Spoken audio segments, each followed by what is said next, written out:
ஒரு பார்வை. இரண்டாவது முக்கியமான பார்வை கான்சென்ட்ரேஷன் ஆஃப் வெல்த். குறிப்பாக நம்முடைய நாடு, எல்லா நாடுகளிலும் இருக்கக்கூடிய பிரச்சனை, சைனா உட்பட. சைனா டாலர் பில்லியனர்ஸ் எல்லாம் பார்த்தீங்கன்னா ஒரே நாட்டில் 200 தொட்டு விட்டு இருக்கு. டாலர் பில்லியனர்ஸ் இவ்வளவு அதிகமாக கொண்டிருக்கின்றார்கள். the gap between rich and poor ரொம்ப அதிகம்.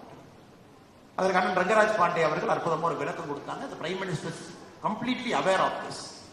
சண்டை போட்டு போட்டி போட்டு வேலை செய்து கொண்டிருக்கின்றார்கள். இந்தியாவிற்கு இன்னும் 20 ஆண்டுகள் கழித்து வரக்கூடிய முதல் பிரச்சனை என்பது இந்த அன்இக்குவல் டிஸ்ட்ரிபியூஷன் ஆஃப் வெல்த் என்பதுதான் முதல் பிரச்சனையாக இருக்கும் என்பதை பிரதமர் 2010 இருந்தே பேசுறாங்க.